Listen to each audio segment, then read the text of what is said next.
दुनिया बदल रही है नाजरीन। माजी के दोस्तों के दरमियान खलीज बढ़ रही है और माजी के दुश्मन एक दूसरे के करीब आ रहे हैं। इसकी ताजा तरीन मिसाल गुज़िश्ता रोज सऊदी वली अहद मोहम्मद बिन सलमान की जानिब से इजराइल के हवाले से वो पॉलिसी बयान था कि जिसने पूरी दुनिया बिलखसूस मुस्लिम दुनिया को हिला कर रख दिया। और इसी तरह माजी में दोस्त रहने वाले हिंदुस्तान और कनाडा के दरमियान हालात हर गुजरते दिन के साथ मजीद कशीदगी की जाने बढ़ रहे हैं और नौबत यहां तक पहुंच चुकी है कि एक दूसरे के सफारतकार मुल्क बदर करने के बाद हिंदुस्तान की जानिब से कनेडियन शहरियों के लिए वीजा सर्विसेज भी मुअत्तल कर दी गई हैं, जबकि आज एक और सिख को कनाडा में कत्ल कर दिया गया है, जिसके बाद ये वाज़ेह होता जा रहा है कि मोदी सरकार न सिर्फ मुल्क में बल्कि ये नफरत बैरून मुल्क एक्सपोर्ट भी कर रही है। कनाडा और हिंदुस्तान के दरमियान हालिया तनाजे की इब्तदा उस वक्त रखी गई कि जब रवां साल 18 जून को ब्रिटिश कोलंबिया कनाडा के इलाके सरे में गुरुद्वारा नाना साहिब में शाम की मामूल की प्रार्थना जारी थी और इसके दौरान फायरिंग की आवाजों के बाद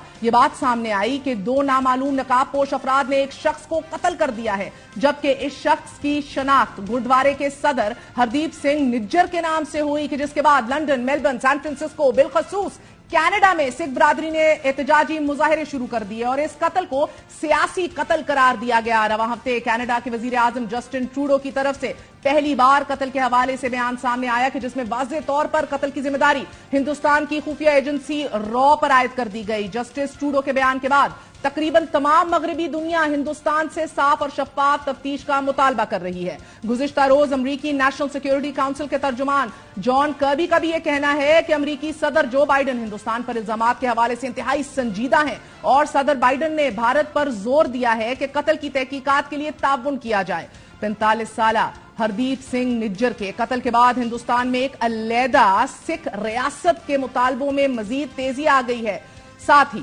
हिंदुस्तानी पंजाब के मुख्तलिफ इलाकों में रॉ के दफातर के बाहर मुजाहरे शुरू हो चुके हैं, क्योंकि हरदीप सिंह निज्जर आजाद सिख रियासत खालिस्तान के लिए चलाए जाने वाली तहरीक में न सिर्फ पेश थे बल्कि उन्होंने कनाडा और दुनिया भर में ऑनलाइन रेफरेंडम करवाने में भी अहम किरदार अदा किया था। लेकिन यह पहला मौका नहीं कि जब रॉ एजेंट्स की जानिब से किसी दूसरे मुल्क में ऐसी कार्रवाई की गई हो कि जिसमें बड़े पैमाने पर दहशतगर्दी फैलाने या फिर किसी टारगेट को निशाना बनाया गया हो। 29 मार्च 2016 को उस वक्त के वफाकी वजीर इत्तलात परवेज रशीद और फौज के तर्जुमान जनरल आसिम बाजवा ने मुश्तरका प्रेस कॉन्फ्रेंस की और यह बताया कि कैसे हिंदुस्तानी रॉ पाकिस्तान में कार्रवाइयां कर रही है। यह तब की बात थी, कहा गया था तब योर मंकी इज विद अस, और रॉ एजेंट कुलभूषण यादव ने खुद यह एतराफ किया कि वो कैसे पाकिस्तान में दहशतगर्दी का नेटवर्क चला रहा था। उस वक्त भी नाजरीन रॉज मंकी इज विद अस हमें बताया गया, he still with us right now. Pakistan के पास जेरे हिरासत ही है। अब तक कम अज कम एज वी स्पीक 7 रॉ एजेंट्स पकड़े जा चुके हैं।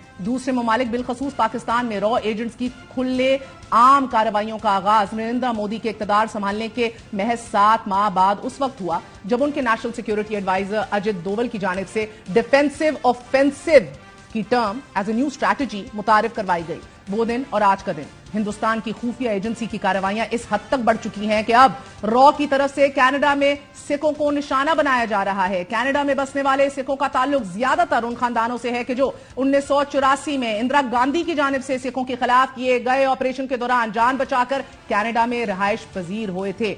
India is being exposed, it is high time India is exposed. आज के लिए इजाजत दीजिए, गुड नाइट, अल्लाह हाफिज।